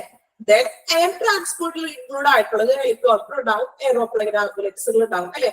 നമ്മൾ പറഞ്ഞില്ലേ, നമ്മള് ന്യൂസുകളിൽ മറ്റും നമ്മൾ കുറെ കാണാറുണ്ട് ഇങ്ങനെ ഹൃദയം മാറ്റിവെക്കൽ ശസ്ത്രക്രിയയും അല്ലെങ്കിൽ മറ്റേതെങ്കിലും ഓർഗൻസ് ട്രാൻസ്പ്ലാന്റ് ഒക്കെ ചെയ്യുമ്പോഴേ ഹെലികോപ്റ്ററിൽ വന്നിറങ്ങുന്നത് ഇത്ര ടൈമിൽ വളരെ ഫാസ്റ്റ് ആയിട്ട് തന്നെ ഈ ഒരു ഓർഗൻസും സംഭവങ്ങളൊക്കെ ഹോസ്പിറ്റലിലേക്ക് ഓടി എത്തിക്കുന്നതും അതിന് കൂടുതൽ എന്താ പറയുക ഉദ്യോഗസ്ഥരും അല്ലെങ്കിൽ മറ്റു പോലീസും അതിനുള്ള കെയറിങ് കാര്യങ്ങളൊക്കെ കൊടുക്കുന്നത് കണ്ടിട്ടുണ്ടോ?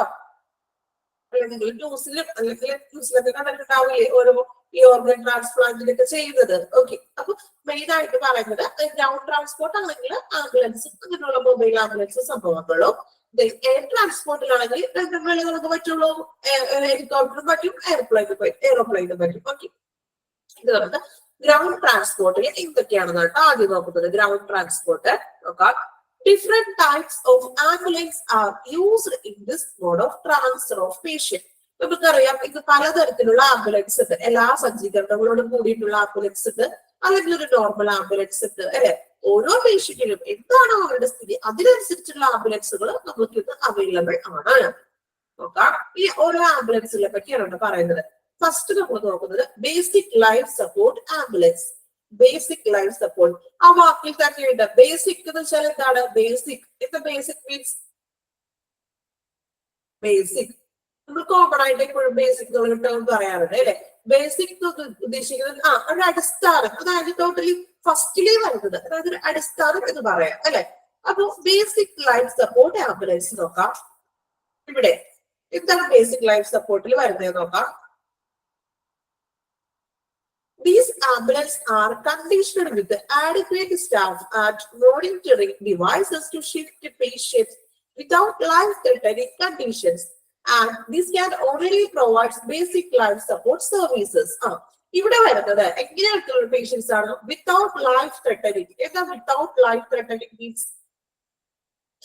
വിത്തൗട്ട് ഇല്ലാത്ത, എന്താണ് ലൈഫ് ത്രെട്ടനിങ്? അതായത് ജീവന് ഭീഷണി ഇല്ലാത്ത തരത്തിലുള്ള പേഷ്യൻസ്, അത്തരത്തിലുള്ള കണ്ടീഷൻസ് ഉള്ളത്. അതായത് വലിയ ബുദ്ധിമുട്ടൊന്നുമില്ല, ആള് ചിലപ്പോ അവിടെ അതിനുള്ള ഫെസിലിറ്റിയിലാകട്ടെ നമ്മള് വേറെ ഒരു ട്രാൻസ്ഫർ ചെയ്യിക്കുന്നതായിരിക്കും. അത്ര ക്രിട്ടിക്കൽ കണ്ടീഷൻസ് ഒന്നല്ല. അതായത് ജീവന് ഭീഷണി ഇല്ലാത്ത തരത്തിലുള്ള പേഷ്യൻസിന് വേണ്ടിയിട്ടാണ് ഇങ്ങനെയുള്ള basic life support ambulance provide ചെയ്യുന്നത്. അതായത് ഒരു അടിസ്ഥാനമായിട്ടുള്ള ഒരു സർവീസ്, അത്യാവശ്യം വേണ്ടുന്ന കാര്യങ്ങളൊക്കെ അതിലുണ്ടാകും. ഓക്കെ, അപ്പൊ അതാണ് ബേസിക് ലൈഫ് സപ്പോർട്ട് എന്ന് പറയുന്നത്. അവിടെ അഡിക്വേറ്റ് സ്റ്റാഫും മോണിറ്ററിംഗ് ഡിവൈസ് കാര്യങ്ങളൊക്കെ ഉണ്ടാവും. പക്ഷെ അത്ര എക്സ്റ്റൻഡഡ് ആയിട്ടുള്ള സജ്ജീകരണങ്ങളൊന്നും ഉണ്ടാവില്ല, ബേസിക് ആയിട്ടുള്ള കാര്യങ്ങൾ. സോ അതുകൊണ്ട് തന്നെ വലിയ ബുദ്ധിമുട്ടില്ലാത്ത പേഷ്യൻസിനൊക്കെയാണ് നമ്മൾ ആ ഒരു ആംബുലൻസിൽ അറേഞ്ച് ചെയ്യുന്നത്. വിത്തൗട്ട് ലൈഫ് ത്രെട്ടനിങ്, ആ ഒരു പോയിന്റ് ഇമ്പോർട്ടന്റ് ആണ്, കൊടുക്കുക, അണ്ടർലൈൻ ചെയ്യുക. വിത്തൗട്ട് ലൈഫ് ത്രെട്ടനിങ് വരുന്നത് basic life support ambulance. Okay, ഒരു ആരോ മാർക്ക് ഇട്ട് എന്തെങ്കിലും ചെയ്തത് വരച്ചതാ കേട്ടോ, പെട്ടെന്ന് കിട്ടാനായിട്ട്. ഓക്കെ, വിത്തൗട്ട് ലൈഫ് ത്രെട്ടനിങ് വരുന്നത് ബേസിക് ലൈഫിലാണ്, basic life support ambulance. Okay, underline ചെയ്തോ എല്ലാവരും. ഒരു ആരോ മാർക്ക് അങ്ങനെ പെട്ടെന്ന് നമുക്ക് നോക്കുമ്പോ തന്നെ പഠിക്കാൻ പറ്റണം. അല്ലെങ്കിൽ ഇത് മൊത്തം വായിച്ചിരിക്കാനുള്ള ഇത് നോക്കാണ്ട് പെട്ടെന്ന് തന്നെ നോക്കുമ്പോ നമുക്ക് കിട്ടുന്ന രീതിയിൽ ഒന്ന് നിങ്ങൾ എന്ത് ചെയ്യുക, അണ്ടർലൈൻ ഒക്കെ ചെയ്യുക. ഓക്കെ, ചെയ്തോ? അണ്ടർലൈൻ ചെയ്തോ എല്ലാവരും? ഓക്കെ, അപ്പൊ വിത്തൗട്ട് ലൈഫ് ത്രെട്ടനിങ് വരുന്നത് ബേസിക് ലൈഫ് സപ്പോർട്ട് ആംബുലൻസ്. എക്സാമിന് ആ ഒരു രീതിയിൽ ക്വസ്റ്റ്യൻ ചോദിക്കാറുണ്ട്. നമ്മളോട് ഒരു സിറ്റുവേഷൻ തരും, ദെൻ ആ ഒരു പേഷ്യന്റിന് ഏറ്റവും അനുയോജ്യമായിട്ടുള്ളത് ഏത് തരത്തിലുള്ള ട്രാൻസ്പോർട്ട് ആണ്, അല്ലെങ്കിൽ ഏത് തരത്തിലുള്ള ഗ്രൗണ്ട് ട്രാൻസ്പോർട്ട് ആണ് ഇന്ന പേഷ്യൻസിന്. ഇപ്പോ വിത്തൗട്ട് ലൈഫ് ത്രെട്ടനിങ് കണ്ടീഷൻ അല്ലെങ്കിൽ നിങ്ങൾ ഏത് ആംബുലൻസ് ആയിരിക്കും, ഏത് ടൈപ്പ് ട്രാൻസ്പോർട്ട് ആണ് ചൂസ് ചെയ്തത്? ഒരു ക്വസ്റ്റ്യൻ ചോദിച്ചൂടെ? നമ്മൾ ആൻസർ എന്തായിരിക്കും? Basic life support ambulance. അതുകൊണ്ടാണ് ഞാൻ പറഞ്ഞത് അങ്ങനെ പ്രത്യേകം എടുത്ത് പഠിച്ചാൽ നല്ലതായിരിക്കും. Okay, basic life support ambulance നമ്മൾ പഠിച്ചില്ലേ? ഇനി പഠിക്കണ്ടല്ലോ അത്. Without life threatening basic life support പഠിച്ചു എല്ലാവരും. എന്റെ ഒപ്പം തന്നെ നിങ്ങൾ പഠിച്ചു പോണോട്ടോ. പഠിച്ചോ? ഇതൊരു റിപ്ലൈ ഇല്ലല്ലോ. ഓക്കെ, എല്ലാവരും ഇല്ലേ ക്ലാസ്സില്? നെക്സ്റ്റ് നോക്കാം, അഡ്വാൻസ്ഡ് ലൈഫ് സപ്പോർട്ട് ആംബുലൻസ്. ഇനി അഡ്വാൻസ്ഡ് ലൈഫ് സപ്പോർട്ട് ആംബുലൻസ് എങ്ങനെയാണെന്ന് നോക്കാം കേട്ടോ. നോക്കാം, അഡ്വാൻസ്ഡ് എന്ന് പറയുമ്പോൾ എന്താണ് അതിന്റെ മീനിങ്? കുറച്ചുകൂടി അഡ്വാൻസ്ഡ് ആയി, കുറച്ച് ടെക്നോളജി ഒക്കെ അവിടെ വന്നു അല്ലെ. These ambulances can provide modern life support service like endotracheal intubation, cardiac monitoring, defibrillation. മെച്ചപ്പെട്ട അതാ പറഞ്ഞത്, കുറച്ച് ടെക്നോളജിക്കൽ ആയിട്ടുള്ള സംഭവങ്ങളൊക്കെ അവിടെ വന്നു. Then defibrillation administration of intravenous fluids or vasopressors. These are adequately staffed and made ready for shifting patient with life-threatening condition. അപ്പോ നമ്മള് ബേസിക് ലൈഫ് സപ്പോർട്ടിൽ പറഞ്ഞു വിത്തൗട്ട് ലൈഫ് ത്രെട്ടനിങ് പേഷ്യന്റ് ആണ്. പക്ഷെ അഡ്വാൻസ്ഡിൽ വന്നപ്പോൾ എന്തായി? ലൈഫ് ത്രെട്ടനിങ് കണ്ടീഷൻ, അതായത് ജീവന് ഭീഷണിയുള്ള പേഷ്യൻസിനെയാണ് അഡ്വാൻസ്ഡ് ലൈഫ് സപ്പോർട്ട് ആംബുലൻസ് നമ്മൾ യൂസ് ചെയ്യുന്നത്. രണ്ടെണ്ണം കിട്ടിയില്ലേ? വിത്തൗട്ട് ഏതാണ്? Without life threatening basic life support ആംബുലൻസും, ലൈഫ് ത്രെട്ടനിങ് വരുന്നത് അഡ്വാൻസ്ഡ്. രണ്ടെണ്ണം പഠിച്ചോ? ക്ലിയർ ആയോ? നിങ്ങൾ അതൊന്ന് കണക്ട് ചെയ്തത് വരച്ചു വെക്കുക, അല്ലെങ്കിൽ എഴുതിയിട്ട് വെക്കട്ടോ. പെട്ടെന്ന് എളുപ്പം കിട്ടാൻ വേണ്ടിയിട്ടാണ് ഞാൻ കണക്ട് ചെയ്തപ്പോ തന്നെ പറഞ്ഞു തന്നത്. ഓക്കെ, അപ്പൊ അഡ്വാൻസ്ഡ് ലൈഫ് സപ്പോർട്ടിൽ വരുന്നത് നമ്മൾ പറഞ്ഞു കുറച്ചും കൂടി എന്താ പറയാ, ഒത്തിരി കൂടി ക്രിട്ടിക്കൽ ആയിട്ട് വരുന്ന പേഷ്യൻസ് ആണ് അഡ്വാൻസ്ഡ് ലൈഫ് സപ്പോർട്ട് ആംബുലൻസിന് വരുന്നത്. അതായത് ഇപ്പൊ നോക്കി ദീസ് ആംബുലൻസ് പ്രൊവൈഡ്, അതായത് എൻഡോട്രയാക്കിൾ ഇൻറ്റുബേഷൻ, നമ്മൾ നേരത്തെ പറഞ്ഞില്ലേ ട്യൂബ് ഒക്കെ ഇട്ട പേഷ്യൻസുകൾ, ട്യൂബ് ഇട്ട പേഷ്യൻസുകളും കാർഡിയാക് മോണിറ്ററിംഗ്, ഇപ്പൊ ഹാർട്ട് അറ്റാക്ക്, ഹാർട്ട് ഡിസീസസ് വരുമ്പോൾ അതിന്റെ മോണിറ്ററിംഗ് ഒക്കെ ചെയ്യുന്ന പേഷ്യൻസുകൾ. സോ അതിന്റെ മോണിറ്ററിംഗ് ചെയ്ത് കാണിച്ചുകൊണ്ടിരിക്കില്ലേ, അതിന്റെ വേവ് ലെങ്ത് പോലെ പോകില്ലേ, കണ്ടിട്ടില്ലേ, ഒരു തിരമാലയുടെ പോലെ ഇങ്ങനെ കാണിച്ചുകൊണ്ടിരിക്കില്ലേ, അത് ചിലപ്പോ നിൽക്കുമ്പോ അല്ലെ നമ്മൾ സിനിമയിലൊക്കെ കണ്ടിട്ടില്ല, അതിന്റെ അളവ് ഇങ്ങനെ പോയിക്കൊണ്ടിരിക്കുന്നത്. അതാണ് ഈ ഒരു കാർഡിയാക് മോണിറ്ററിംഗ് ഉദ്ദേശിക്കുന്നത്. അങ്ങനെ പറഞ്ഞപ്പോ നിങ്ങൾക്ക് മനസ്സിലായില്ലേ പെട്ടെന്ന്.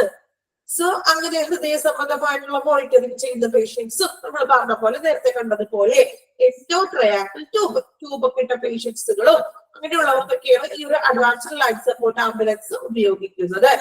Then defibrillation. എന്താണ് ഡിഫിബ്രിലേഷൻ? കേട്ടിട്ടുണ്ടോ? ഡിഫിബ്രിലേഷൻ മീൻസ് നമുക്ക് നോക്കാം, അതായത് ഹൃദയമിടിപ്പിന്റെ ക്രമക്കേടിനെയാണ് ഈ ഡിഫിബ്രിലേഷൻ എന്ന് പറയുന്നത്. ഹാർട്ട് ഡിസീസസ് തന്നെയാണ് കേട്ടോ. നിങ്ങൾ മലയാളത്തിലൊന്ന് എഴുതി വെച്ചോളൂ, ഹൃദയമിടിപ്പിന്റെ ക്രമക്കേട്. ഓക്കെ, ഹൃദയമിടിപ്പിന്റെ ക്രമക്കേട് കേട്ടോ, എഴുതി വെച്ചോളൂ. അറിയാത്തവരാണെങ്കിൽ അത് എഴുതി വെച്ചോളൂ. ഹാർട്ട് സംബന്ധമായിട്ടുള്ള ഒരു ഡിസീസസ് തന്നെയാണ്.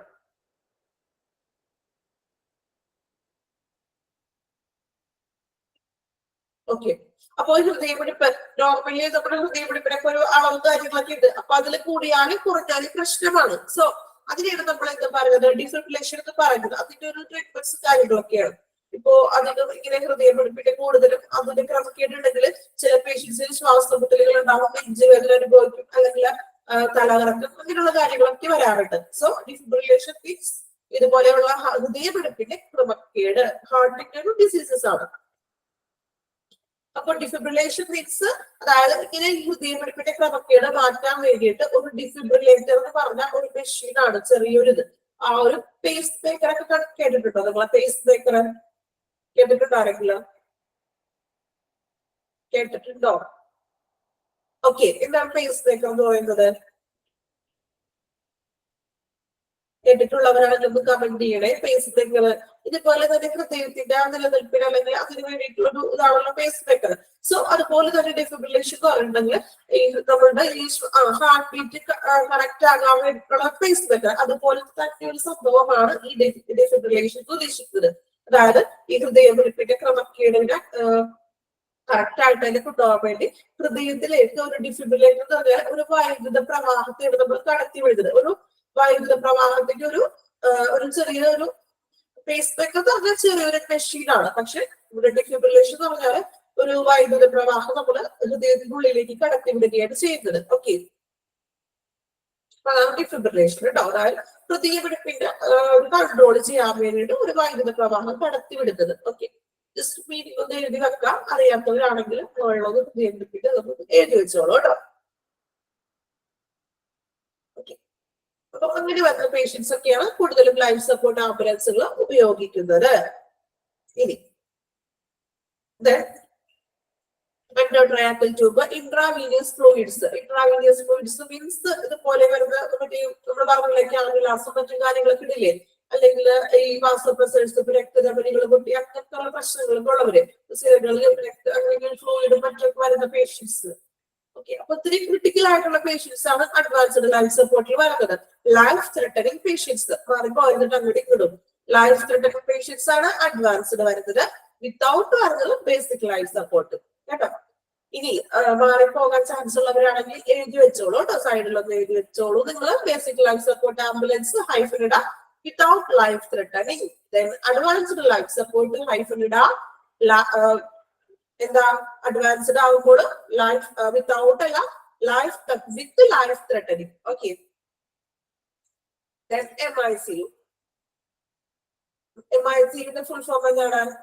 Medical intensive care unit. എല്ലാവർക്കും അറിയാലോ. ഓക്കെ, അറിയാത്തവരാണെങ്കിൽ എഴുതി വെച്ചോളൂ, കുഴപ്പമില്ല. Medical intensive care unit. ഇനി അവിടെ എന്താ പറയുന്നത് നോക്കാം കേട്ടോ. മെഡിക്കൽ ഇന്റൻസീവ് കെയർ യൂണിറ്റില്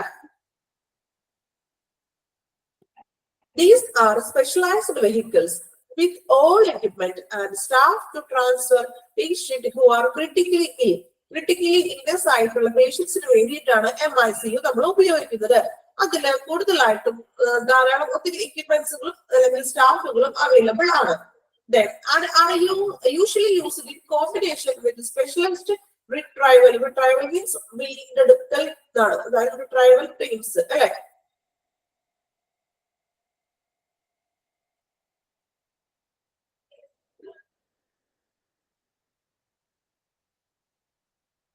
അപ്പൊ retrieval teams in few developed countries, ഇത് കൂടുതലും ഡെവലപ്ഡ് ആയിട്ടുള്ള കൺട്രീസിലായിരിക്കും ഇങ്ങനെയുള്ളത് യൂസ് ചെയ്യുന്നത്. ഡെവലപ്ഡ് ആയിട്ടുള്ള കൺട്രീസിലാണ്, അതായത് കൂടുതലും ഡെവലപ്ഡ് ആയിട്ടുള്ള കൺട്രീസിലാണ് വരുന്നത്. ഓക്കെ, അതാണ് MICU വരുന്നത്. കുറച്ചുകൂടി ടെക്നിക്കൽ അല്ലെങ്കിൽ കൂടുതൽ ടെക്നോളജി കാര്യങ്ങളൊക്കെ വരുന്നത് ഡെവലപ്ഡ് കൺട്രീസിലായിരിക്കും അത് കൂടുതലായിട്ട് ഉപയോഗിക്കുക. ഓക്കെ, ഞാൻ ഗ്രൗണ്ട് ട്രാൻസ്പോർട്ട് ഒന്ന് വായിച്ചു നോക്കാം കേട്ടോ. നോട്ട്സ് ചെറുതായിട്ട് തരാം, കുഴപ്പമില്ല, നിങ്ങൾ വായിച്ചു നോക്കിക്കോളൂ ആദ്യം. ഗ്രൗണ്ട് ട്രാൻസ്പോർട്ട് 3 ഒന്ന് വായിക്കാം.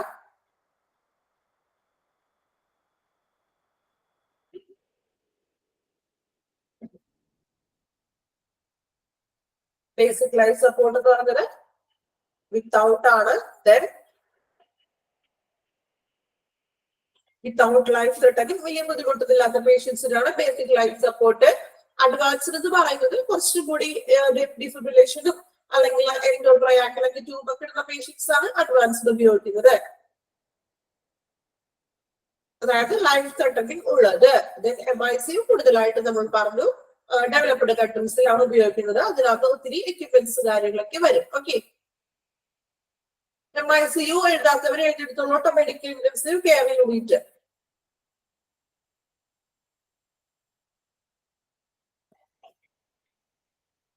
MICU NICU ഒക്കെ പഠിച്ചത് ഓർമ്മയുണ്ട് ICUവിന്റെ ചാപ്റ്ററില്? എല്ലാവരും മറന്നു പോയോ അത്? ഓർമ്മയുണ്ട്, കുറച്ചുപേർക്കൊക്കെ ഓർമ്മയുണ്ട് കേട്ടോ. മറന്നു പോകരുത്. ഒരു പാഠം കഴിയുമ്പോൾ അടുത്ത പാഠത്തിലോട്ട് നമ്മൾ പോകുമ്പോൾ കഴിഞ്ഞ ചാപ്റ്റർ ഒക്കെ മറന്നു പോകരുത് കേട്ടോ. ഓക്കെ,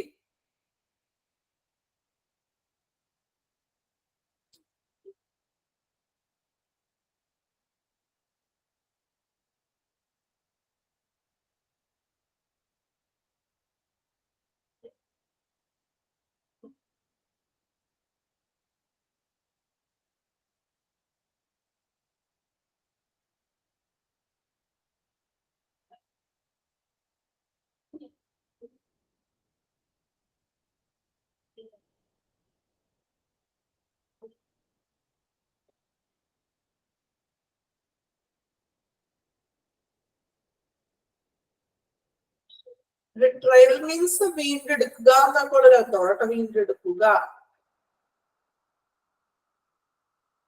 അതായത് നമ്മൾ പറഞ്ഞില്ലേ, വീണ്ടെടുക്കുക. These are adequately staffed and made ready for shifting patient with retriever അല്ല ചോദിച്ചത്. ഓക്കെ, വീണ്ടെടുക്കുക കേട്ടോ. റിട്രൈവൽ ടീംസ് വീണ്ടെടുക്കുന്ന ടീമുകൾ മീൻസ് സ്റ്റാഫുകളൊക്കെ ഡെവലപ്ഡ് കൺട്രീസിലായിരിക്കും ഇത് കൂടുതലായിട്ട് യൂസ്ഫുൾ ആകുന്നത്.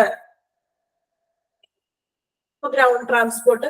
നെക്സ്റ്റ് വരുന്നത് എയർ ട്രാൻസ്പോർട്ട് ആണ് കേട്ടോ. ജസ്റ്റ് അതൊന്ന് വായിച്ചേക്കാം കേട്ടോ. ഒരു സെക്ഷൻ കഴിഞ്ഞല്ലോ. എൻഡോട്രയാക്കൽ ഇന്റുബേഷൻ എന്ന് പറഞ്ഞാൽ ട്യൂബ് ഇടില്ലേ, നമ്മൾ പറഞ്ഞില്ലേ എൻഡോട്രയാക്കൽ ട്യൂബ്, അത് തന്നെയാണ് എൻഡോട്രയാക്കൽ ഇന്റുബേഷൻ. ഓക്കെ, എയർ ട്രാൻസ്പോർട്ട് ജസ്റ്റ് ഒന്ന് വായിക്കാം കേട്ടോ, നമ്മുടെ ടൈം ആയല്ലോ, നോക്കാം. The use of air transport has been increasing in developed countries because of advantages of sea transported by including specialized medical care.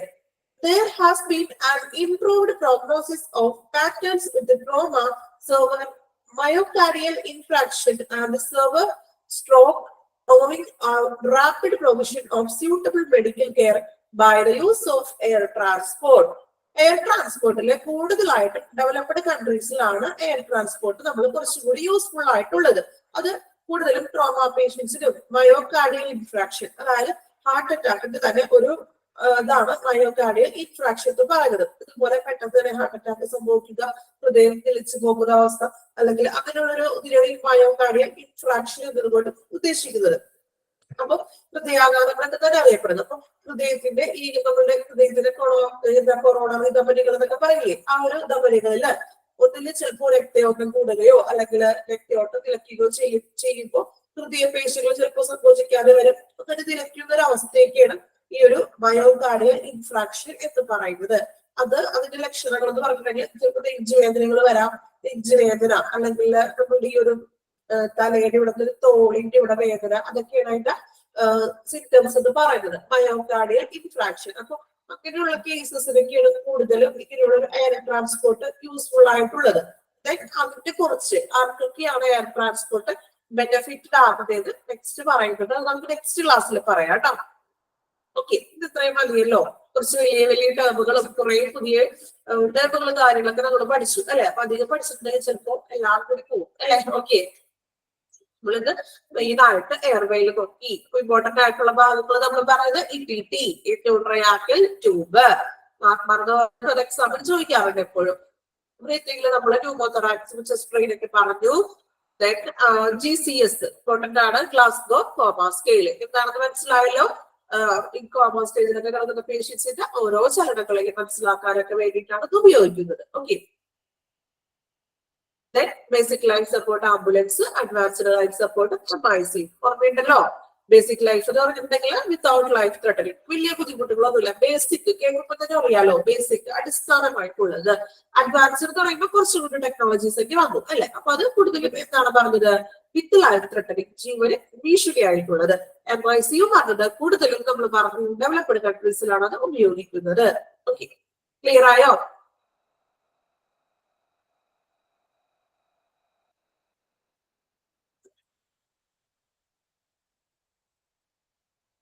Okay, അപ്പോ വലിയ അധികം എടുത്തില്ല, കാരണം കുറച്ച് മെഡിക്കൽ ടേമൊക്കെ വരുന്നതുകൊണ്ട് കുറെ നിങ്ങൾക്ക് എടുത്തിട്ടുണ്ടെങ്കിൽ നിങ്ങൾക്ക് അത് ബുദ്ധിമുട്ടാവും അല്ലെ. പക്ഷെ എടുത്ത അത്രയും എല്ലാവർക്കും ക്ലിയർ ആണോ? ക്ലിയർ ആണ് മാം. ഓക്കെ, നിങ്ങൾക്ക് പിക്ചറും കൂടി കണ്ടപ്പോൾ കുറച്ചും കൂടി ക്ലാരിറ്റി കിട്ടിയില്ലേ? അതെ, ക്ലാരിറ്റി. ഓക്കെ, നമുക്ക് അറിയാത്ത ടേമുകളാണല്ലോ. അത് പിക്ചർ കാണുമ്പോൾ നമുക്ക് കുറച്ചും കൂടി നമ്മൾ പഠിച്ചു വരത്തില്ലേ ഉള്ളൂ ഓരോ ടേമുകള്. അപ്പൊ അതിന് ഇച്ചിരി ബുദ്ധിമുട്ടൊക്കെ ഉണ്ടാവും. സോ അതുകൊണ്ട് നമ്മൾ മാക്സിമം കുറച്ച് എടുക്കാനാണ് ശ്രമിക്കുന്നത് കേട്ടോ. നിങ്ങൾക്ക് എടുക്കുന്നത് ഭംഗിയായിട്ട് മനസ്സിലാക്കണം. ഓക്കെ, എന്നിട്ട് നമുക്ക് അടുത്തതിലേക്ക് പോകാൻ പറ്റും. എന്തും വിഷ്വലൈസ് ആയിട്ട് കാണുമ്പോഴാണ് നമുക്ക് ഒന്നുകൂടെ ഇംപ്ലിമെന്റ് ആവുക. നമ്മളൊരു ഇപ്പൊ ഒരു GCS ഞാൻ നിങ്ങൾക്ക് എത്രത്തോളം ഞാൻ നിങ്ങൾ പറഞ്ഞത് ഫലിപ്പിച്ചാലും ചിലപ്പോൾ നിങ്ങൾക്ക് മനസ്സിലാകണമെന്നില്ല. പക്ഷെ നിങ്ങൾക്ക് ആ ഒരു പിക്ചർ പിന്നെ നിങ്ങൾക്ക് എന്ത് ഓർമ്മയിൽ നിൽക്കില്ലേ അല്ലെ. അതെ, നമ്മൾ ആ ഒരു പറഞ്ഞ് കേട്ടൊരു അറിവിടയിലും നിങ്ങൾ ആ കണ്ടൊരു കാര്യം നിങ്ങൾക്ക് ഒരു എക്സാമിന്റെ ടൈമിൽ നിങ്ങൾക്ക് വരുമ്പോ എന്തായാലും ഷുവർ ആയിട്ട് എഴുതാൻ പറ്റും കേട്ടോ. ഓക്കെ, അപ്പോ ക്ലാസ്സുകള് കുഴപ്പമില്ല, നല്ല രീതിയിലൊക്കെ പോകുന്നുണ്ട് അല്ലെ. കുഴപ്പമില്ല, എല്ലാ ടീച്ചേഴ്സിന്റെ ക്ലാസ്സുകളൊക്കെ നല്ല രീതിയിൽ ഫോളോ ചെയ്യുന്നുണ്ടല്ലോ. ഞാനൊരു കാര്യം ചോദിക്കട്ടെ, ഞങ്ങൾക്ക് ടൈം ടേബിൾ തന്നു. അതിൽ ശരണ്യ മിസ്സിനെയും കാണാനല്ല, ആതിര മിസ്സിനെയും കാണാനല്ല. ഞങ്ങൾക്ക് അതിനൊക്കെ നോട്ട്ബുക്കും ഉണ്ട്. ഓക്കെ, ടൈം ടേബിൾ നിങ്ങൾക്ക് തന്നായിരുന്നോ? അതെ. ഓക്കെ, നിങ്ങൾക്ക് നിങ്ങളുടെ ബാച്ചിൽ കൂടുതലായിട്ടും രമ്യ മിസ് കയറുന്നില്ലേ?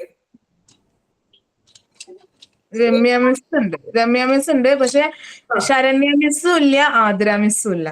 ഓക്കെ, നമ്മൾ വേറെ ബാച്ചുകൾ കൂടുതലുണ്ട്. അപ്പൊ സോ ചേഞ്ച് ആയിട്ടുണ്ട്. ഓക്കെ, അപ്പൊ നിങ്ങൾക്ക് മെയിൻ ആയിട്ട് അപ്പൊ അവരെടുത്തിരുന്ന ചാപ്റ്റർ ഒക്കെ ഇപ്പൊ ശരണ്യ മിസ് എടുത്തിരുന്നത് സ്പില്ലേജ് വേസ്റ്റ് പറയുന്ന ചാപ്റ്റർ ആയിരുന്നു. അത് കംപ്ലീറ്റ് ആയിട്ടില്ല. ഓക്കെ, പകുതിയെങ്കിലും എടുത്തായിരുന്നോ? ഹാഫ് പോർഷൻ എടുത്തോ? പകുതി എടുത്തിട്ടുണ്ട്. അതേപോലെ ആതിര മാം എടുത്തിരുന്ന 7th accident and emergency department. നിങ്ങൾക്ക് എന്തായാലും ക്ലാസ് കണ്ടിന്യൂ ചെയ്ത് കിട്ടും കേട്ടോ. നിങ്ങൾക്ക് ആ ക്ലാസ് പോകുമ്പോൾ വിചാരിക്കേണ്ട കുഴപ്പമില്ല, നമുക്ക് കണ്ടിന്യൂ ചെയ്ത് കിട്ടും. ഓക്കെ, നിങ്ങൾക്ക് മെയിൻ ആയിട്ട് നിങ്ങളുടെ ബാച്ചിൽ ഇപ്പൊ ഞാൻ ഉണ്ടാകും, മിസ് ഉണ്ട്, ഇംഗ്ലീഷ് മിസ് ഉണ്ടാവും. ഓക്കെ, ആ 2 ക്ലാസ്സുകൾ നമുക്ക് അഡ്ജസ്റ്റ് ചെയ്ത് റിപ്പീറ്റ് ചെയ്ത് എന്തായാലും എടുക്കും കേട്ടോ.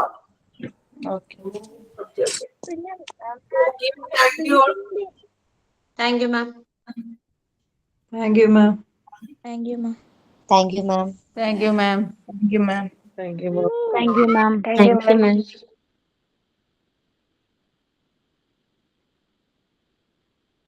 Thank you, ma'am.